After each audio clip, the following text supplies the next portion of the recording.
The stars had been peaceful for over 3,000 years. In the Great Hall of Lumina Prime, Council Leader Vexteri stood before the massive viewing screen that showed their galaxy. Thousands of green dots marked the worlds of the Zephyrian Confederation. Each dot represented a species that lived in harmony under their protection. Vexteri's blue skin shimmered as she moved. Like all her people, she was tall and thin, built for the low gravity of their beautiful homeworld. The air around her was warm and sweet, kept perfect by machines that had run without fail for centuries. This was how life should be: safe, comfortable, and predictable. Her aide, a young Aquarian named Felinara, approached with careful steps. The Aquarians were even more delicate than Vexterius people, their translucent bodies flowing like water when they moved. Felinara's voice was soft like a whisper. "Council Leader, we have received the reports from the Outer Rim. The signals are still coming from that system." Vexteri nodded slowly. For weeks, their sensors had been picking up strange transmissions from a distant part of the galaxy. The signals were clearly made by intelligent beings, but they came from a place no one had ever bothered to explore. The system was too dangerous, too chaotic for any reasonable species to live there. "Show me the data again," Vexteri said. The viewing screen changed to show a small yellow star surrounded by several planets. Even from this distance, the system looked violent. The star burned too hot and too bright. Massive gas giants pulled and pushed at everything around them with their gravity. Chunks of rock and ice flew through space in all directions. "The third planet is where the signals come from," Felinara explained. "But our computers say it should be empty. Look at these numbers." New information appeared on the screen. Vexteri read the data and felt a chill run through her body. The planet's gravity was twice what her people could survive. The temperatures swung from burning hot to freezing cold. Storms that could destroy cities raged across its surface. The very air would poison most known species. "This cannot be right," Vexteri said. "Nothing could live in such a place." But the signals kept coming. They were not random noise or natural phenomena. Someone was out there and they were trying to communicate. The transmissions showed signs of advanced technology and complex language patterns. Captain Zelkara, of the diplomatic ship Harmonies, voice had been studying the signals for days. She sat in her command chair, her green tentacles wrapped around the control surfaces. As an Aquarian, she had led more first contact missions than anyone else in the Confederation. 47 species had joined their peaceful alliance because of her work. Her ship was beautiful and elegant, like everything the Confederation built. Its white hull gleamed in the starlight, and its interior was filled with soft curves and gentle lighting. There were no sharp edges or harsh sounds. Everything was designed to make visitors feel welcome and safe. "Captain or science officer," Cornenex called from his station. "You're detecting something impossible." Cornenex was a Vorthin, a species that looked like walking crystals. His body chimed softly when he moved, creating music in the air. He was known throughout the fleet for his careful analysis and logical thinking. "What do you mean, impossible?" Zelkara asked. "The planet is covered with life, not just simple organisms, but complex ecosystems. There are massive creatures moving through the oceans, flying beasts in the atmosphere, and on the land surfaces." Cornenex paused, his crystal body flickering with confusion. "Captain, there are billions of different species all living together on this one world." Zelkara felt her tentacles tighten with worry. In all her years of exploration, she had never seen a world that could support so much life. Most planets in the Confederation had perhaps a few hundred species at most. Too much diversity led to competition, violence, and chaos. "Perhaps our sensors are malfunctioning," she suggested. "I have run the scans 5 times with different instruments. Readings are consistent. This world has more biodiversity than our entire home sector combined." The bridge fell silent, except for the gentle humming of the ship's engines. The crew exchanged glances, their various forms of communication creating a soft symphony of concern. They had expected to find a small group of survivors clinging to life on a dying world. Instead, they had found something that challenged everything they knew about how life worked. "Lieutenant Kekswara, The ship's cultural specialist spoke from her station. Her people, the Serenans, were known for their wisdom and understanding. Of different species, her voice was like wind chimes in a gentle breeze. Perhaps they are refugees, she suggested. Many species fleeing from their dying homeworlds to this place. They might be desperate for rescue. This made sense to everyone. It was the only logical explanation. No species would choose to live in such terrible conditions unless they had no other choice. The intelligent beings sending the signals must be the descendants of many different groups who had crash-landed or been stranded on this hostile world. Prepare the standard refugee rescue protocols, Zelkara ordered. We will approach slowly and carefully. These poor beings have probably never seen a proper spaceship. You must not frighten them. The crew began their preparations. Loaded the ship's medical bay with supplies for treating radiation poisoning, malnutrition, and the countless diseases that must plague anyone living on such a world. The diplomatic quarters were prepared to house representatives from multiple species who would need immediate evacuation to safe worlds. Dr. Neem Thera, the chief medical officer, began studying what little biological data they had collected. Illuminant, her body glowed with soft internal light, and her healing abilities were known throughout the Confederation. She had never encountered a case she could not cure. These readings are very strange, she reported to the captain. The biological samples we have detected show signs of incredible diversity, but also incredible resilience. Some of these organisms seem to thrive in conditions that would kill our people instantly. Evolution under stress? Zelkara nodded. The poor creatures have been forced to adapt to their terrible environment. Once we rescue them and relocate them to proper worlds, they will be much happier.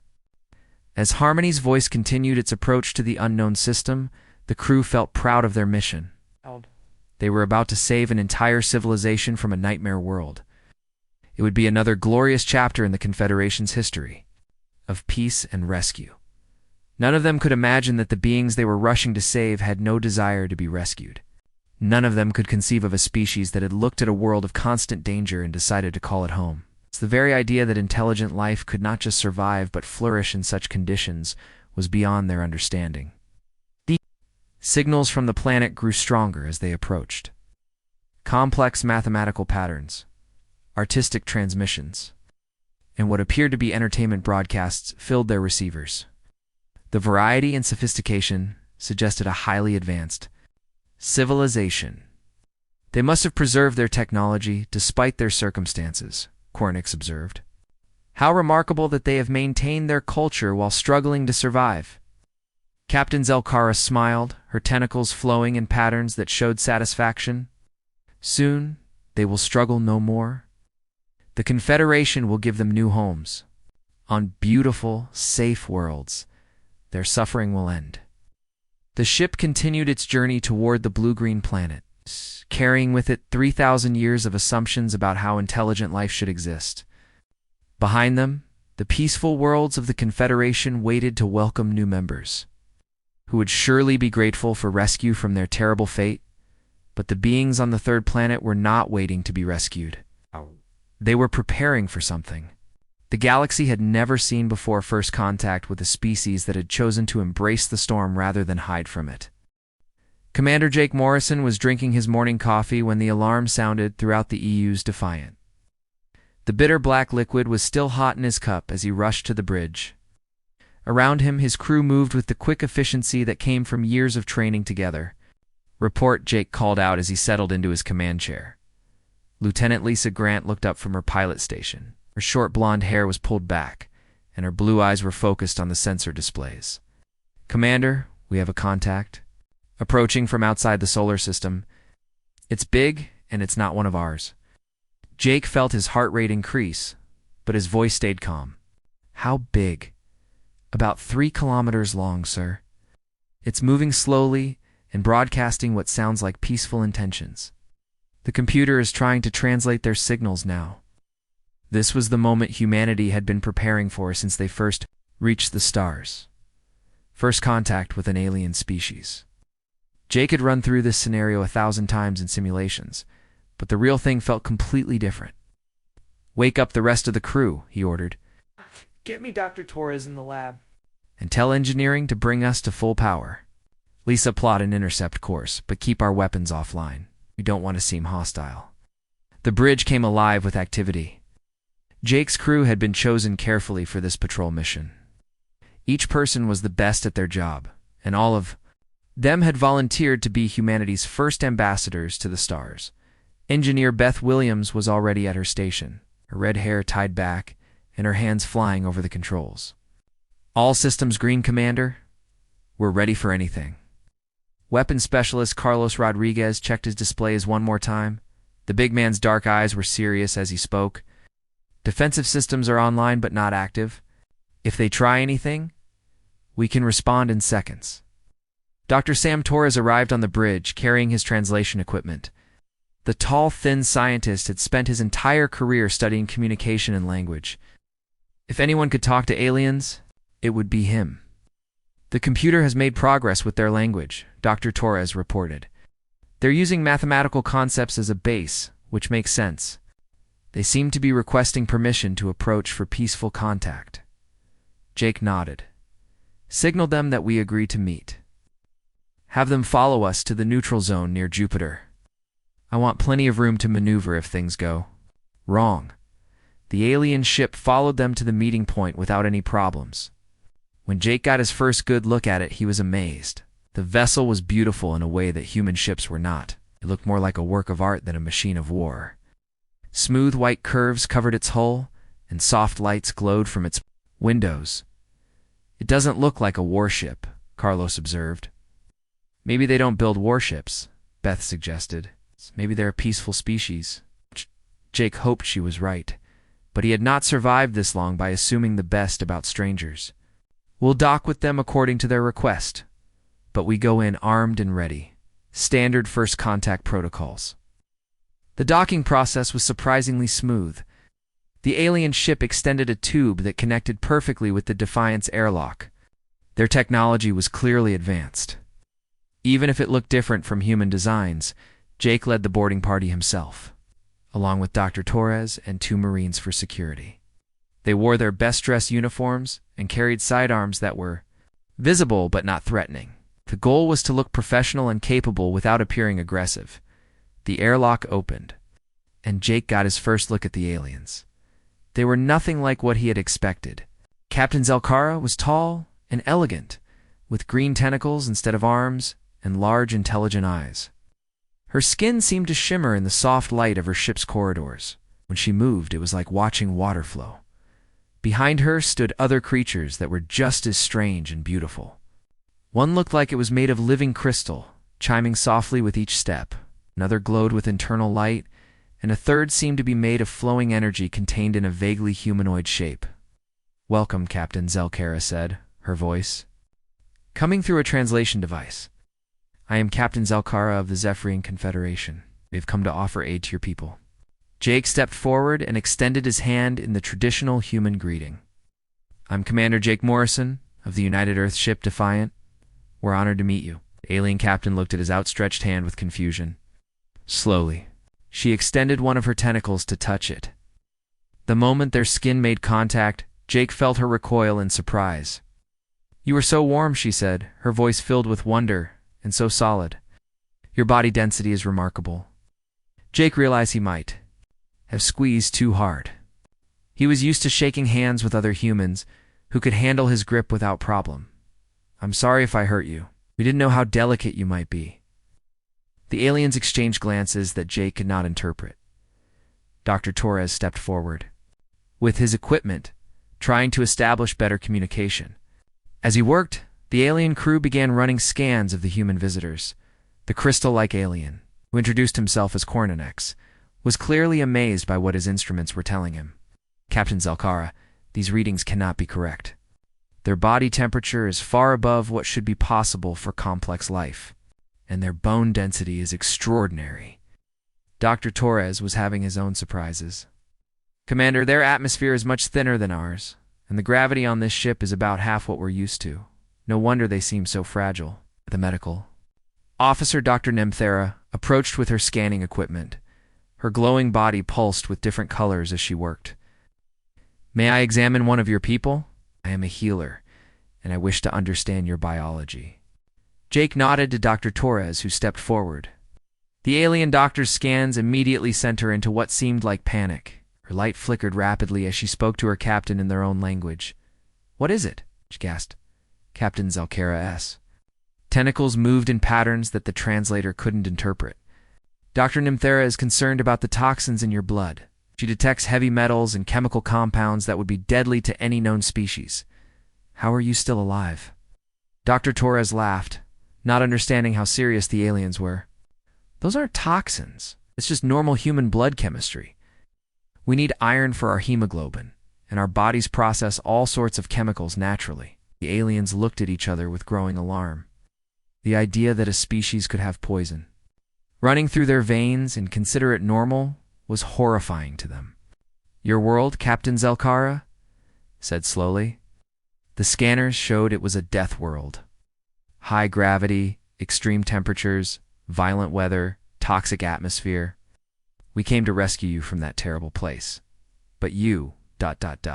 you evolved there naturally." Jake began to understand the problem. Earth isn't a death world to us. It's our home. We're adapted to live there. Those conditions you think are terrible, they're normal for us. The silence that followed was uncomfortable for everyone. The aliens had come expecting to find desperate refugees who would be grateful for rescue. Instead, they had found beings who were perfectly happy living in conditions that would kill most galactic species in minutes. "Your strength," Kornanek said quietly. "Your resistance to toxins. Your ability to function in extreme conditions. These are not the results of technology or genetic modification. This is natural evolution." "That's right," Jake confirmed. "We've been evolving on Earth for millions of years. Every challenge our planet threw at us just made us stronger." Cultural specialist, Lieutenant Kekswara, spoke in a voice that trembled like leaves in the wind.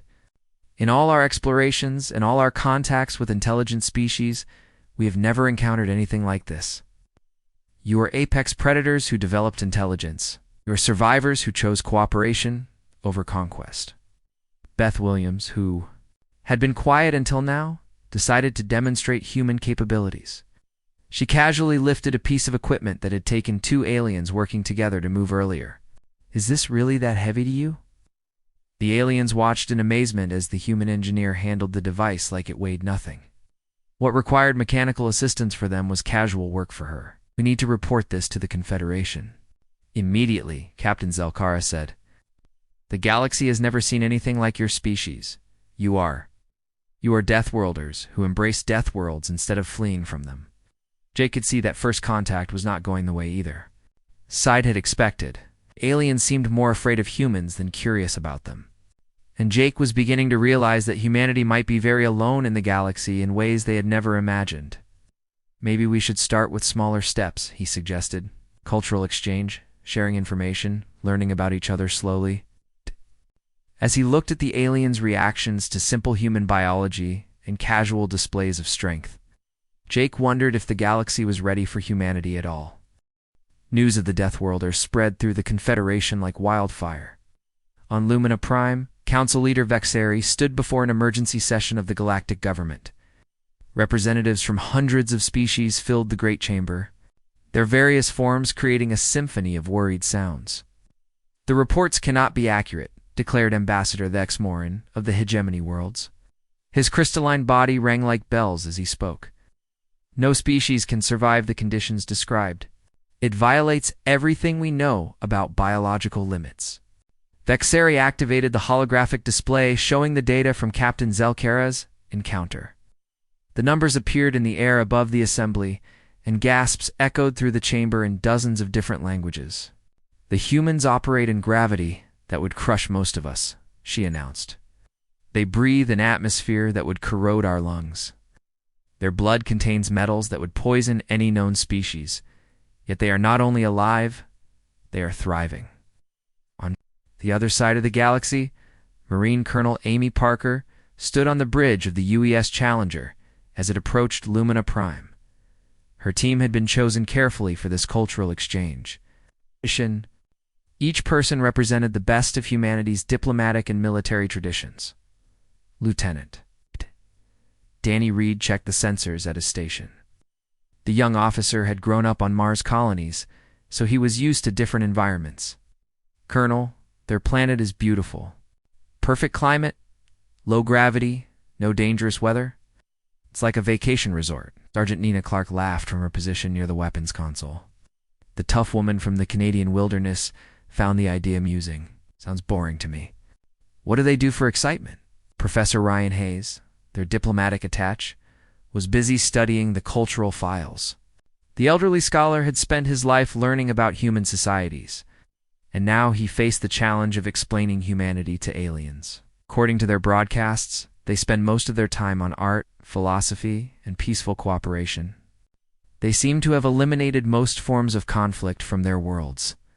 Journalist Katie Brooks was recording everything for the historical archives. Her job was to document humanity's first major diplomatic contact, but she was beginning to realize this might be more important than anyone had expected. "Colonel," she said, adjusting her camera, "I think we need to be very careful about how we present ourselves. These aliens seem to see us as monsters." Colonel Parker nodded grimly. The preliminary reports from Commander Morrison's encounter had been disturbing. The aliens were not evil or hostile, but they were completely unprepared for what humans represented. The Challenger entered orbit around Lumina Prime. The crew got their first good look at a Confederation homeworld. It was indeed beautiful.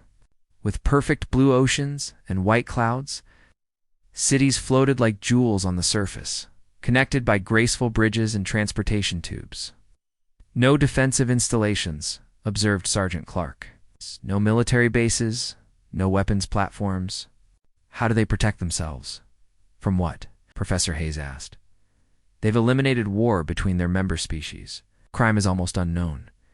Natural disasters are prevented by their technology. They've created perfect safety. Humans were transported down to the capital city in a vehicle that moved so smoothly it seemed to float. As they traveled, they saw the aliens going about their daily lives. Everything was peaceful, orderly, and beautiful. But the aliens they passed stopped and stared at the human visitors. Even through the vehicle's windows, the locals could sense something different about these newcomers. Children hid behind their parents. Adults whispered to each other in concerned tones. The meeting hall where they were received was a masterpiece of architecture. Flowing curves and soft lighting created an atmosphere of perfect calm. The alien dignitaries who greeted them moved with the grace of dancers, their various forms creating a living artwork. Council Leader Vexery welcomed them personally. Though Colonel Parker noticed, she kept her distance. "We are honored by your visit," she said through the translation device. "We hope to learn much about your people." "The honor is ours," Colonel Parker replied. "We're grateful for this opportunity to establish peaceful relations." The formal ceremonies were beautiful, but strange to human eyes. The aliens performed what seemed to be a dance of greeting, their movements perfectly synchronized. When they invited the humans to join, the results were disastrous. Lieutenant Reed tried to match the delicate steps of his alien partner, but his human coordination was designed for running and fighting, not artistic expression. His partner stumbled and nearly fell when Reed tried to support her. "I'm sorry," Reed said quickly. "I didn't mean to hurt you." The alien looked at him with something between fear and amazement. "Your reflexes are so fast. You moved to catch me before I even realized. I was falling. How is such speed possible?" Professor Hayes began his presentation about human culture and history. He had prepared a careful introduction to humanity, starting with art and philosophy. But even his gentle approach caused shock among the alien audience. "Humans have created great works of literature," he explained, "often inspired by the challenges we face. Our epic poems tell of heroes who overcome great dangers." He showed them images of human art, paintings of storms, sculptures of warriors, music that celebrated triumph over adversity. To the humans, these were beautiful expressions of the human spirit. To the aliens, they were glimpses into a nightmare, world of constant threat. "This painting," one alien observer said, pointing at an image of a ship in a storm, "it shows your people deliberately entering dangerous weather. Why would anyone choose to face such conditions?" "For exploration," Professor Hayes explained. "For discovery. For the challenge of it." aliens exchanged glances that needed no translation. The concept of seeking danger for its own sake was completely foreign to them. Dr. Genitara, the Confederation's leading biologist, had been studying the human genetic samples provided by Commander Morrison. Her report to the Council was delivered in a voice that shook with disbelief. "These beings are evolutionary impossibilities," she announced. "Their DNA shows adaptations to environmental pressures that should have destroyed any developing civilization. They have survived ice ages that would freeze our world solid, plagues that would end our species, volcanic eruptions that would blot out our suns." She activated a display showing human evolutionary history. The aliens watched in growing horror. As the timeline revealed catastrophe after catastrophe that had shaped humanity, each disaster made them stronger, Dr. Genitara continued. Where we would flee to safer worlds, they adapted and remained.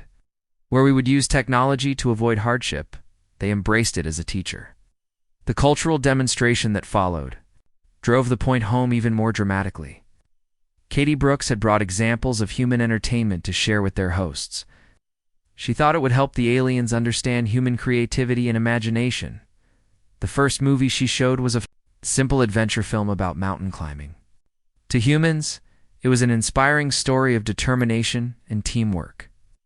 To the aliens, it was a documentary about voluntary suicide. "They climb the mountain because it is there," one alien asked in bewilderment. "Not because they need to reach the other side, or because there are resources at the top, but simply for the experience of climbing?" "That's right," Katie confirmed. "We call it recreation." The Alien Council fell silent.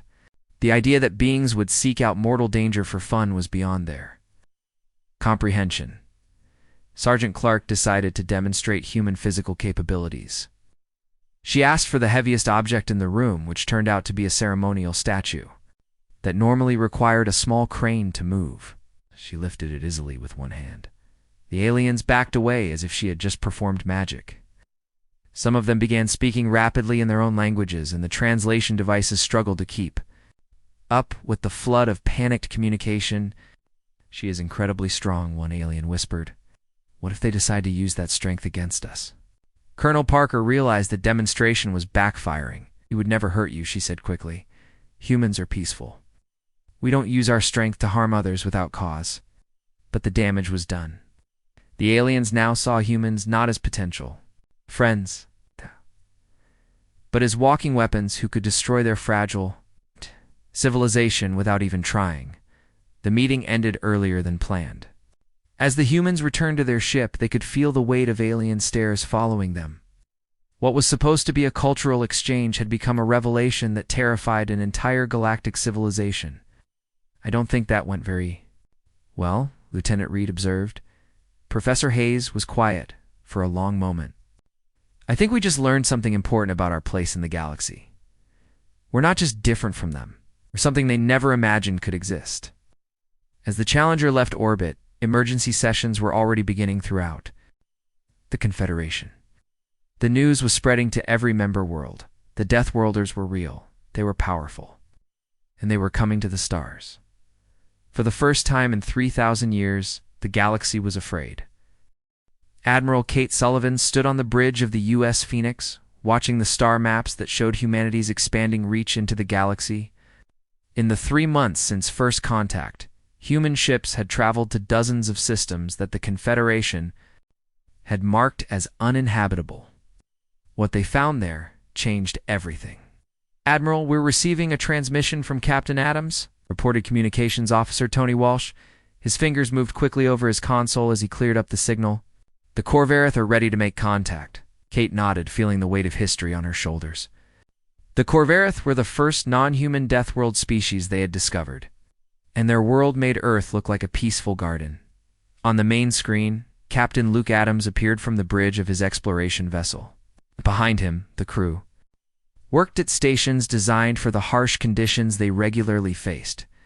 Chief Engineer Maria Santos was running final checks on their environmental systems, while Navigator Tony Walsh plotted their approach to the Corvairith homeworld. "Admiral, you need to see this, Captain," Adams said, his voice filled with excitement.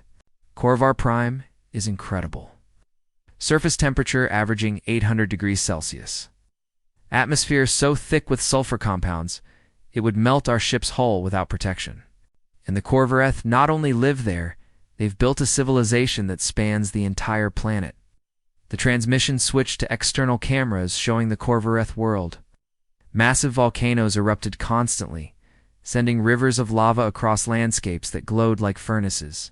Through this hellscape, structures of crystalline metal rose like mountains, clearly artificial and clearly inhabited.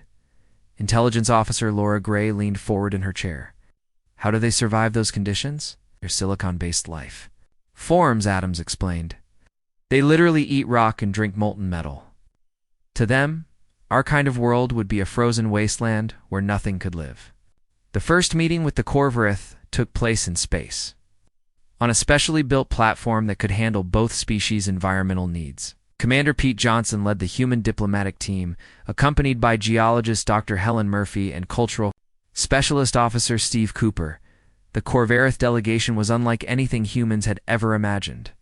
Their leader, who called himself Forge Master Kethrin, stood 3 meters tall and appeared to be made of living stone and metal. His body glowed with internal heat, and when he spoke, his voice sounded like rocks grinding together. Soft-worlders. From the cold realms, Kethrin said, his words translated by devices that struggled with his mineral-based language. We have hidden from your kind for 10,000 cycles, believing you would fear us or try to change us. Dr. Murphy stepped forward, her scientific curiosity overcoming any fear. We don't want to change you. We want to understand you. Your people have achieved something amazing. The cultural exchange that followed revealed just how wrong the Confederation had been about life in the galaxy. The Corvareth had developed technologies that used volcanic energy, created art from living crystal, and built cities inside active volcanoes. They were not primitive survivors clinging to a hostile world. They were masters of an environment that would instantly kill any Confederation species. Your Confederation explorers came to our system many cycles ago, Kethrin explained. They looked at our world through their soft world eyes and declared it dead. They never bothered to look closer. Officer Cooper was fascinated by their social structure. You've had space travel for thousands of years, but you never left your system? Where would we go? Kethrin asked, his body flaring brighter with what seemed to be amusement. The cold worlds of the soft ones. We would freeze to death in the warmth they call normal. Better to stay where we belong and wait for others like us to find us. The discovery of the Corvareth opened floodgates throughout the galaxy. Admiral Sullivan found herself coordinating contact missions to dozens of worlds that the Confederation had dismissed as uninhabitable. Each new discovery followed the same pattern: environments that would kill most galactic species instantly, inhabited by beings perfectly adapted to call those places home. The Therenics lived on a world of eternal winter.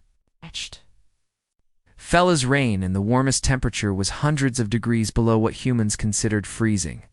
They had built ice cities and developed technology that used absolute cold as an energy source. The Vorthok inhabited the crushing depths of a water world where the pressure would flatten any Confederation ship. Their culture had evolved in 3 dimensions, creating architectural marvels that spiraled through ocean trenches deeper than Earth's mountains were tall. The Grimners came from a planet where hurricane-force winds never stopped blowing. They had learned to ride the storms themselves, building cities that flew through the atmosphere and harvested energy from the constant tempests. Each species had the same story. Confederation scouts had visited their systems, declared the worlds uninhabitable, and moved on without ever detecting the civilizations that thrived there. For thousands of years, entire species had remained hidden, believing they were alone in a galaxy of fragile beings who would never understand them, Captain.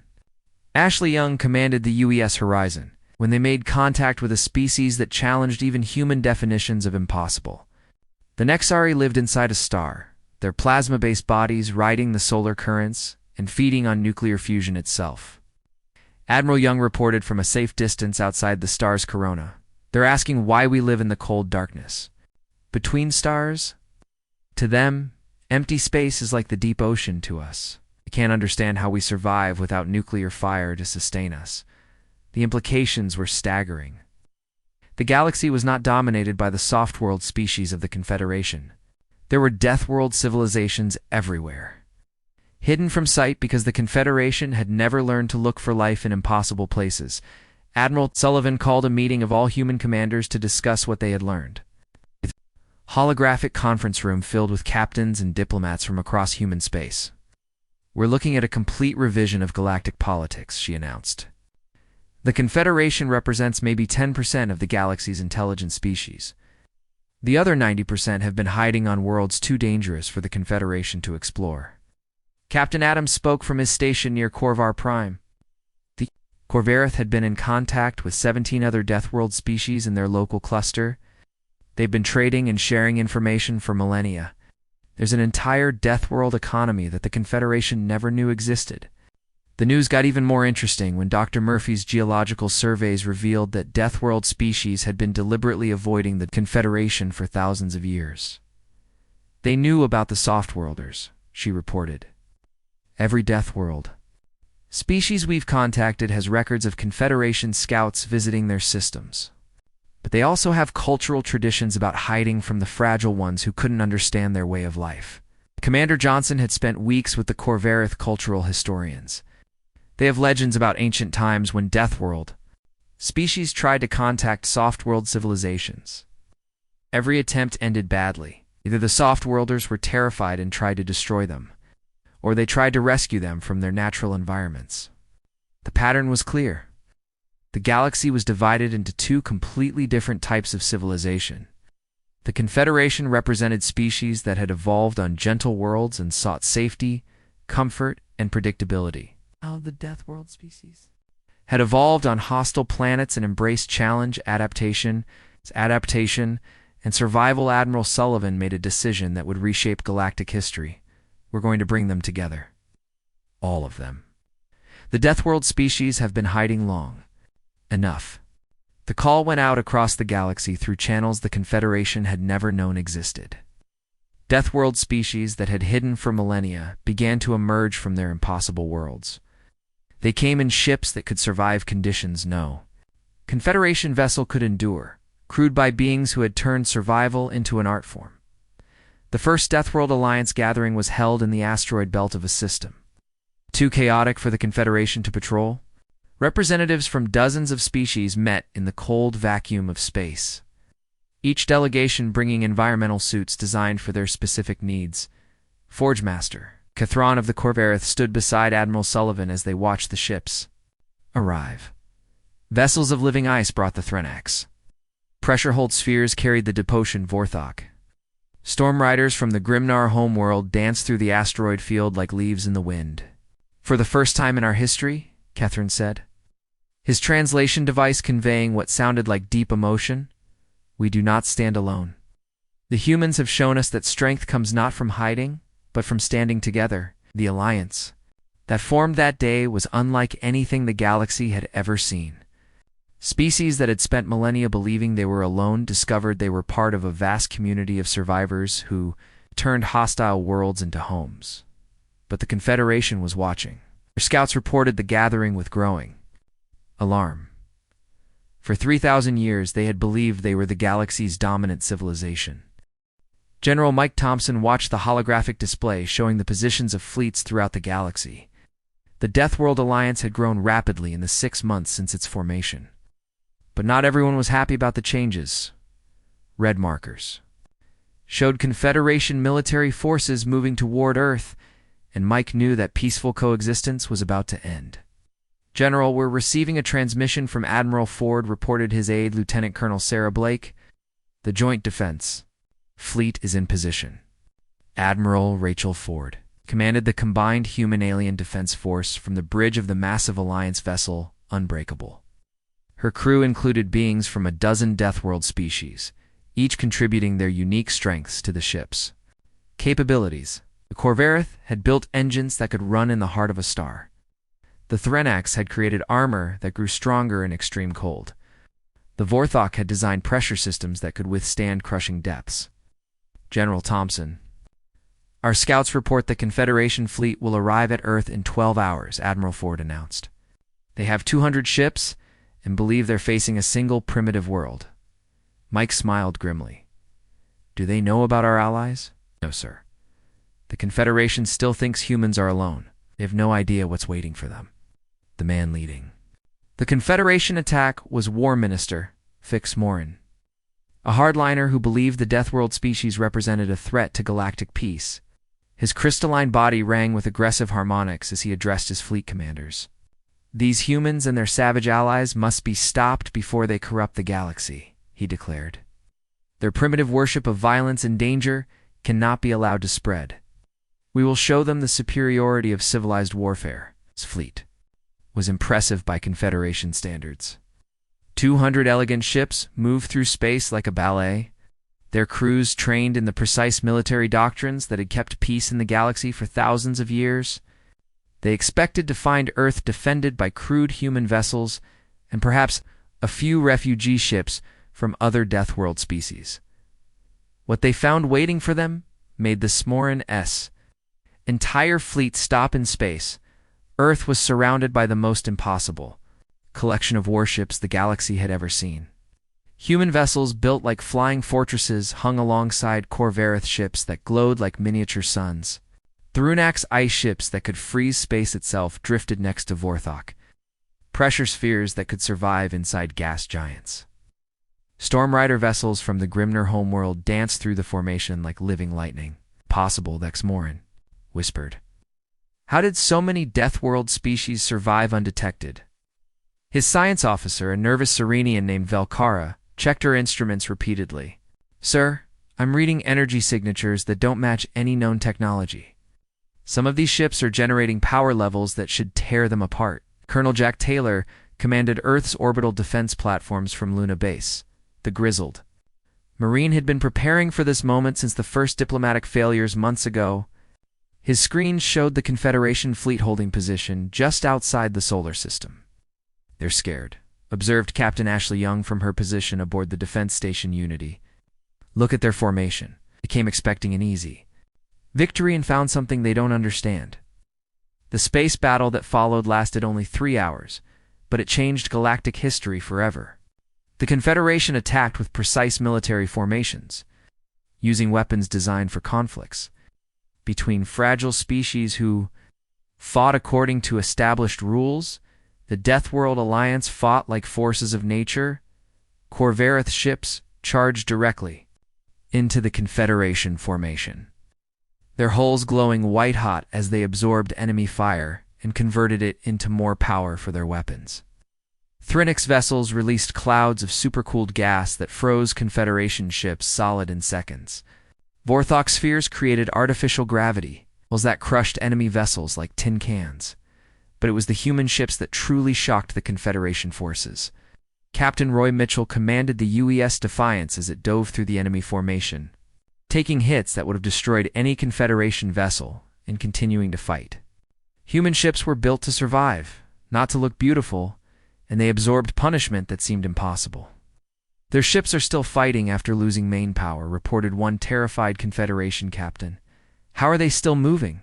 Backup systems, emergency power, manual controls, Mitchell replied over the communication channels. We built these ships to keep fighting, even when everything goes wrong.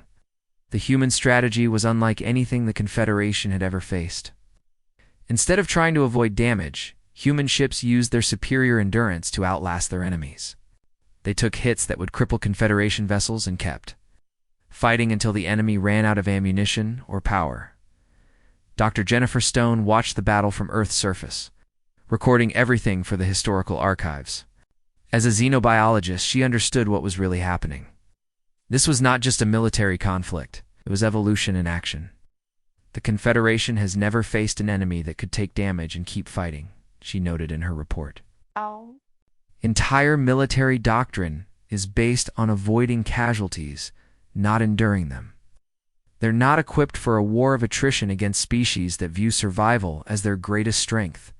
The turning point came when War Minister Vexamorin's flagship was disabled by a coordinated attack from 3 different Deathworld species. Corvarith thermal weapons melted its armor, Thrunak's ice beams froze its engines, and human kinetic rounds punched through its hull as his ship drifted powerless in space. Dexmorin found himself faced with something he had never expected: mercy from the very beings he had come to destroy. "Confederation vessel, this is Admiral Ford of the Deathworld." "Alliance," came the transmission. "We're sending rescue ships to evacuate your crew. No one needs to die today." The offer of help to a defeated enemy confused the Confederation forces.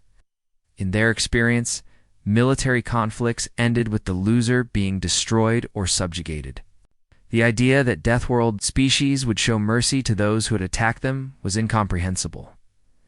Captain Marshall's ship was the first to dock with the disabled Confederation flagship. As human Marines and alien allies boarded to provide medical assistance, they found the Confederation crew cowering in fear. "Please don't hurt us," begged Captain Exmorin. "We surrender." "Nobody's going to hurt you," Mitchell assured him. "We're here to help. Your life support is failing, and we're going to get you somewhere safe." The aftermath of the battle reshaped the galaxy in ways no one had expected. The Confederation fleet retreated, but not in defeat.